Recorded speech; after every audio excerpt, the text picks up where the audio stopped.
대한민국의 중산층을 상징하던 화물차 기사라는 직업이 불과 10년 만에 빈곤의 부로 추락하며 2026년 현재 우리 사회에 거대한 경고등을 켜고 있습니다. 매달 통장에 500만 원이라는 숫자가 선명하게 찍히지만 그 돈이 흔적도 없이 증발하는 데 걸리는 시간은 단 10분이면 충분할 정도로 가혹합니다. 도로 위의 사장님이라는 화려한 이름 뒤에는 월세 4달치가 순식간에 사라지는 것을 무기력하게 지켜봐야 하는 도로 위의 노예가 존재하고 있습니다. 지난 3년 사이 운임이 무려 35%나 폭락해버린 이 기괴한 구조와 그 이면에 숨겨진 비극적인 진실을 지금부터 하나씩 낱낱이 파헤쳐 보고자 합니다.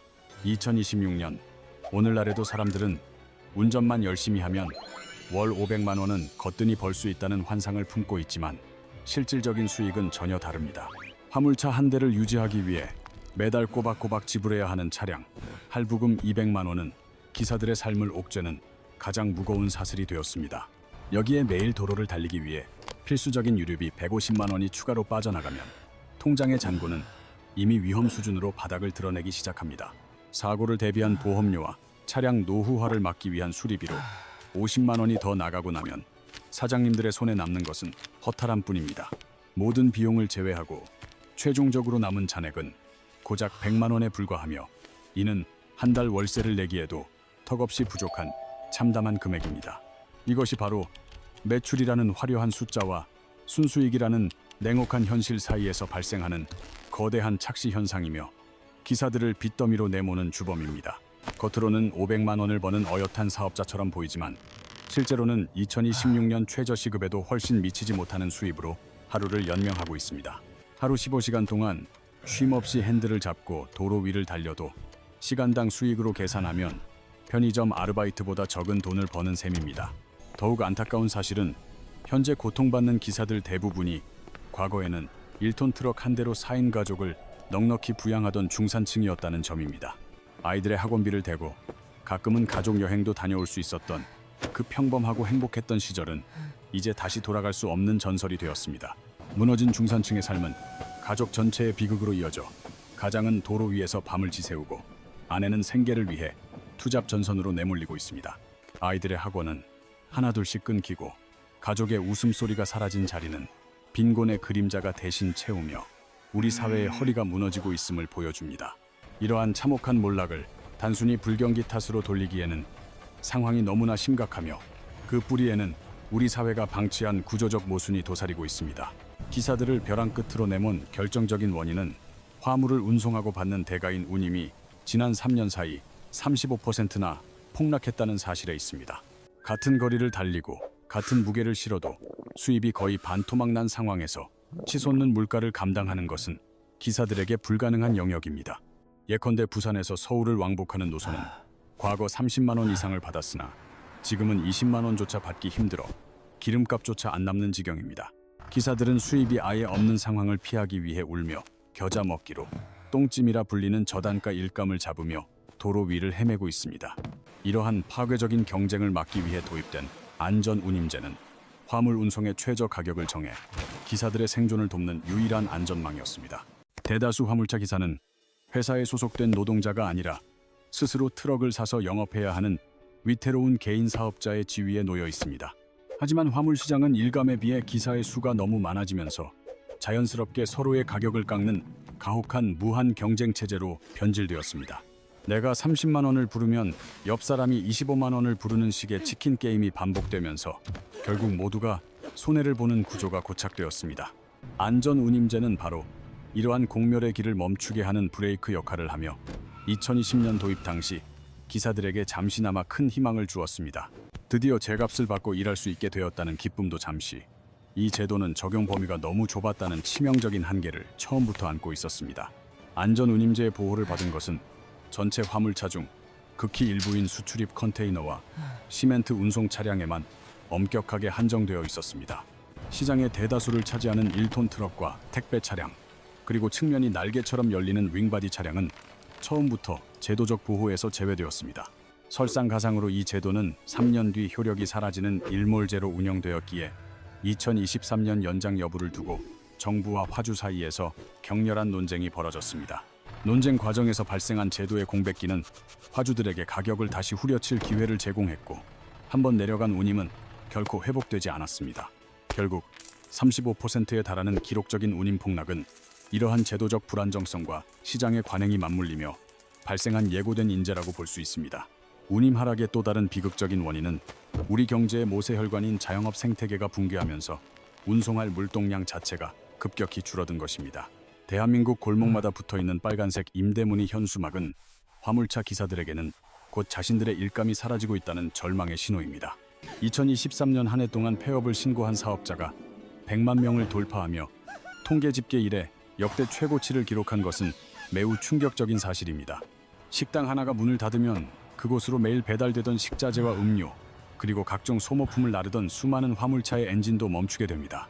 인테리어 공사에 필요한 타일과 목재를 실어 나르던 일감마저 사라지면서 폐업의 도미노 현상은 화물차 기사들의 생존권을 정조준하고 있습니다. 현재 취약 자영업자의 대출 연체율은 12년 만에 최고치인 12%를 넘어섰으며, 이는 앞으로 더 많은 폐업과 일감 감소를 예고하고 있습니다. 일본의 경우 소상공인 지원을 통해 자영업 생태계와 물류시장을 비교적 안정적으로 유지하고 있는 것과 대조하면 한국의 상황은 더욱 뼈아픕니다. 특히 이삿짐이나 소량 배달을 주로 하는 개별 용달 기사들은 동네 상권의 몰락과 함께 거래처를 모두 잃고 벼랑 끝에 서 있습니다. 온라인 쇼핑의 폭발적인 성장이 물동량을 늘려줄 것이라는 세간의 기대와 달리 현실은 오프라인 매장의 폐업을 가속하며 기사들의 일감을 앗아갔습니다. 동네 마트와 옷가게가 문을 닫으면서 그곳에 물건을 납품하던 수많은 화물차 기사의 안정적인 수익원도 함께 사라져버린 것입니다. 성장의 과실은 대형 물류센터를 장악한 대기업들이 독식하고 있으며, 개인 화물차 기사들이 그 견고한 성벽 안으로 끼어들 자리는 없었습니다. 대형 물류는 대기업 시스템이 가져가고 소규모 골목 운송은 아예 사라지면서 개인 기사들은 갈 곳 없는 고립된 섬으로 남겨졌습니다. 이러한 절망적인 상황 속에서 2026년 1월 마침내 안전운임제가 부활했다는 소식이 들려왔지만, 이는 사실상 희망 고문에 가깝습니다. 희망 고문이란 실현 불가능한 희망을 품게 하여 오히려 더 큰 고통을 주는 상황을 말하며, 이번 제도의 부활이 딱 그 꼴이 되었습니다. 부활한 안전운임제의 적용 대상은 여전히 수출입 컨테이너와 시멘트 운송에만 국한되어 있어 대다수 기사에게는 그림의 떡일 뿐입니다. 대형 트레일러를 몰며 항만과 공장을 오가는 극소수의 기사만 혜택을 볼 뿐, 1톤 트럭이나 택배 기사들은 철저히 외면당하고 있습니다. 제도는 돌아왔으나 내 지갑은 여전히 텅 비어있는 이 기만적인 현실 앞에 기사들은 다시 한번 깊은 좌절과 분노를 느끼고 있습니다. 물론 적용 대상에 포함된 컨테이너 운임은 2022년 대비 15% 인상되었고, 시멘트 운임 역시 17.5% 오르는 등 일부 성과는 있었습니다.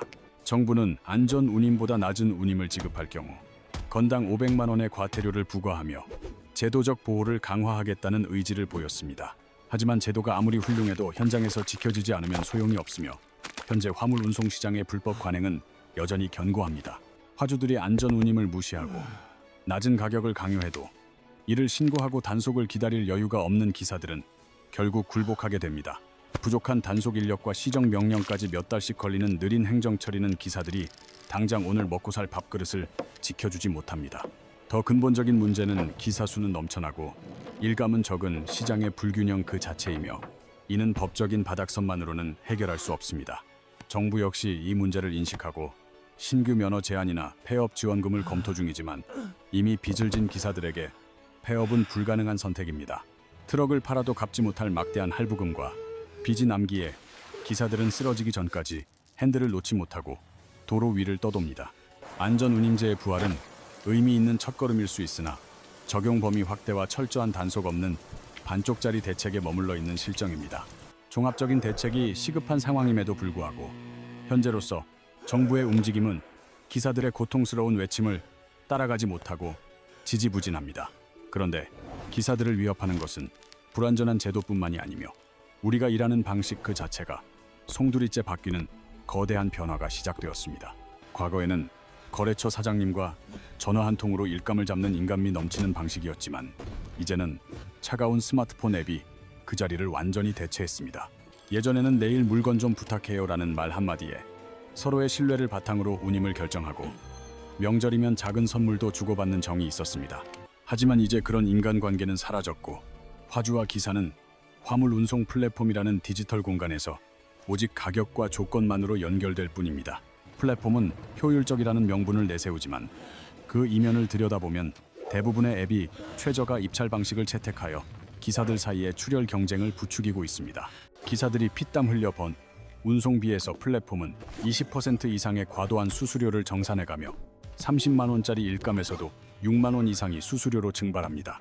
화주가 처음부터 운송비를 깎아서 올리는 이른바 깜깜이 오더 관행까지 더해지면서 기사들은 원래 가격조차 모른 채 헐값의 핸들을 잡아야 합니다. 실제 설문조사에서도 기사들이 플랫폼 이용 시 가장 큰 고충으로 꼽는 것은 터무니없이 저렴한 요금과 과도한 수수료인 것으로 나타났습니다.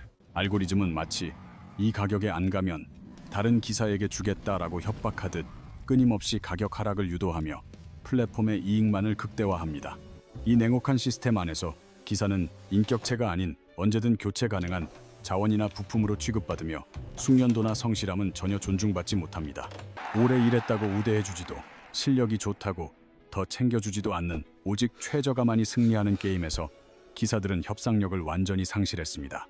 명목상으로는 사장님이지만 실질적으로는 알고리즘의 명령에 따라 움직이는 부품에 불과한 이 기이한 지위가 기사들의 자부심을 짓밟고 있습니다.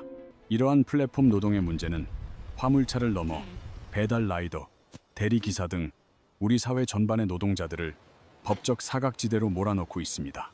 사장도 아니고 직원도 아닌 애매한 위치 때문에 일하다 다쳐도 산재 처리를 받기 어렵고 일감이 끊겨도 실업급여조차 기대할 수 없습니다. 인간관계가 사라진 자리에 알고리즘이 들어선 것도 무섭지만 이제는 그 핸들마저 기계에게 빼앗길 수 있다는 더 거대한 공포가 다가오고 있습니다. 화주들은 피곤해하고 밥을 먹어야 하며 가끔 실수도 하는 사람 대신 24시간 쉬지 않고 일할 수 있는 존재를 갈망하기 시작했습니다. 임금 인상을 요구하지도 파업 걱정도 없는 화주들의 이상적인 운송수단인 자율주행 화물차가 이제 현실의 도로 위로 모습을 드러내고 있습니다. 사람이 운전하지 않아도 인공지능이 카메라와 센서로 주변을 인식하며 핸들과 브레이크를 조작하는 기술은 이미 먼 미래의 이야기가 아닙니다. 2025년 초부터 경부고속도로에서는 자율주행 화물 운송이 시범 운영을 시작하며 인간 기사가 없는 도로의 풍경을 예고하고 있습니다. 아직은 보조 운전자가 탑승한 상태지만 일본은 2026년 이후 전용 도로에서 완전 무인 트럭 운행을 목표로 속도를 내고 있습니다. 미국 텍사스와 애리조나 같은 곳에서는 이미 완전 무인 화물 트럭이 상업 운송에 투입되어 인간의 일자리를 실제적으로 대체하고 있습니다. 자율주행 기술이 화물 운송 시장에 미칠 영향은 매우 명확하며 단순한 구간 운송은 로봇이 사람보다 훨씬 더 저렴한 비용으로 수행하게 될 것입니다. 특히 고속도로를 따라 정해진 구간을 오가는 운송은 복잡한 판단이 거의 필요 없어 기계가 대체하기에 가장 적합한 영역으로 꼽힙니다. 도심 배송이나 특수 화물은 여전히 사람이 필요하겠지만 전체 물동량에서 단순 운송이 차지하는 비중을 고려하면 기사들의 타격은 막대할 수밖에 없습니다. 운임이 35% 폭락하는 것은 시작일 뿐이며 자율주행이 보편화되어 일감 자체가 사라지는 것이 기사들이 직면한 가장 거대한 공포의 실체입니다. 로봇보다 싸게 일하는 것은 불가능하기에 가격을 아무리 낮춰도 소용없는 시대가 오고 있으며 자동화의 파고는 화물 운송 분야를 가장 빠르게 덮치고 있습니다. 사방이 적으로 둘러싸인 사면초가의 상황에서 화물차 기사로 살아남는 것이 불가능한 것은 아니지만 지금까지 고수해온 방식은 과감히 버려야 합니다. 누구나 할 수 있는 일반 카고 운송에만 매달린다면 가격 경쟁의 밑에서 절대 빠져나올 수 없으며 이제는 자신만의 확실한 차별화 전략이 필요합니다. 생존을 위한 첫 번째 전략은 위험물 운송이나 초중량, 화물 허가와 같은 특수 면허를 취득하여 남들이 쉽게 넘볼 수 없는 진입장벽을 쌓는 것입니다. 위험물이나 화학물질을 다루는 케미컬 운송은 추가적인 교육과 시험이 필요하며 시간과 비용이 들지만 그만큼 시장에서의 희소성을 인정받습니다. 이러한 특수 운송 분야는 아무나 할 수 없는 일이기에 가격 경쟁이 비교적 덜하며 일반 화물에 비해 훨씬 높은 수준의 운임을 보장받을 수 있습니다. 또한 특수 화물은 사고 시 막대한 피해가 발생할 수 있어 기계의 자동 제어보다는 숙련된 사람의 직관적인 판단과 대응이 당분간은 필수적입니다. 물론 기술이 더 발전하면 이 영역도 안전하지 않겠지만 특수 분야로의 전환은 자율주행의 위협으로부터 생존을 위한 귀중한 시간을 벌어줄 것입니다. 두 번째 생존 전략은 플랫폼에 대한 의존도를 과감히 낮추고 나만의 고정 화주를 직접 개척하여 플랫폼 수수료의 굴레에서 벗어나는 것입니다. 직접 발로 뛰며 거래처를 확보하는 과정은 매우 고되고 오랜 시간이 걸리지만 한 번 쌓인 신뢰관계는 그 어떤 앱보다 강력하고 안정적인 수익원이 됩니다. 혼자서 영업하고 경쟁하는 것이 벅차다면 마음 맞는 기사들끼리 연대하여 협동조합을 결성하고 공동으로 대응하는 것도 매우 효과적인 방법입니다.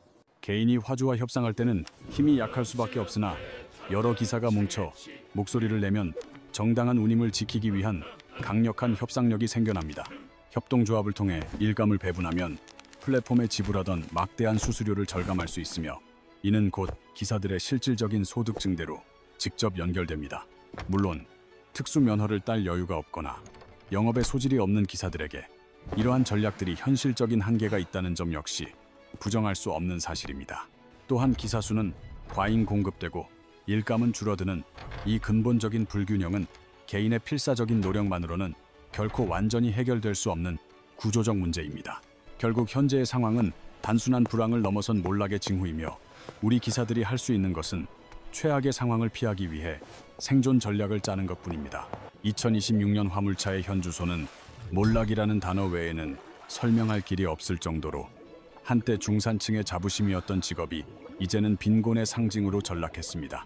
월 500만 원이라는 매출의 환상은 각종 비용과 할부금이라는 거대한 파도에 휩쓸려 기사들의 손에는 100만 원도 남지 않는 비참한 결과를 낳고 있습니다.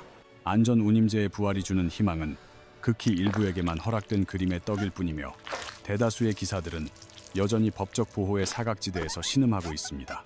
플랫폼은 기술이라는 가면을 쓰고 기사들 사이에 무한 경쟁을 조장하며 수수료와 저단가 운임을 통해 기사들의 마지막 자존심마저 앗아가고 있습니다. 여기에 자율주행이라는 거대한 기술적 공포는 이제 가격 경쟁을 넘어 일자리 자체의 소멸을 예고하며 기사들을 도로 위에서 밀어내려 하고 있습니다. 도로 위의 사장님에서 도로 위의 노예로 전락한 이들의 이야기는 단순히 한 직업군의 몰락을 넘어 우리 사회 전체가 마주한 노동의 미래를 묻고 있습니다. 자영업의 연쇄 폐업으로 인해 실핏줄 같던 골목 상권의 물동량이 마르면서 기사들이 거래처를 잃고 한숨 짓는 소리는 더욱 커져만 갑니다. 하지만 위기는 곧 진화의 기회가 될 수 있으며 변화에 적응하여 특수 운송으로 전환하거나 연대하는 이들에게는 새로운 길이 열릴 수도 있습니다.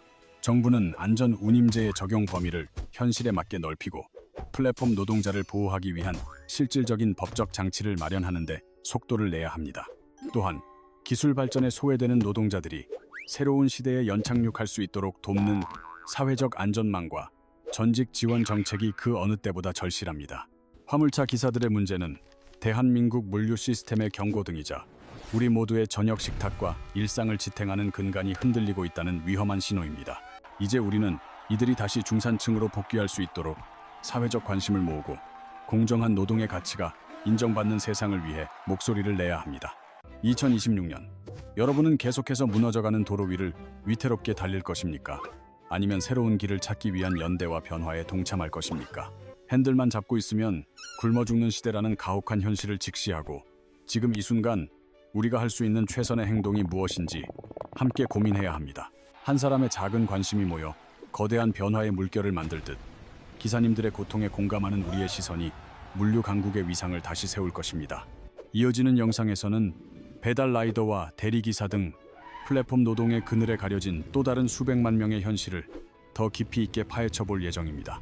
알고리즘이 어떻게 노동의 가치를 숫자로만 치환하고 인간의 존엄성을 훼손하는지 그 충격적인 실체를 여러분께 낱낱이 공개하겠습니다. 우리 주변에서 앱으로 일하는 수많은 이웃들의 하루를 돌아보고 그들이 겪는 부당함에 대해 함께 분노하고 대안을 찾아가는 여정에 동참해 주십시오. 이 영상이 고군분투하는 모든 화물차 기사님들께 작은 위로와 생존을 위한 실질적인 통찰을 제공할 수 있기를 진심으로 바랍니다. 깨어있는 시민의 힘으로 더 나은 미래를 만들 수 있도록 구독과 좋아요로 이 비극적인 현실을 널리 알리는 일에 함께 해주시길 부탁드립니다.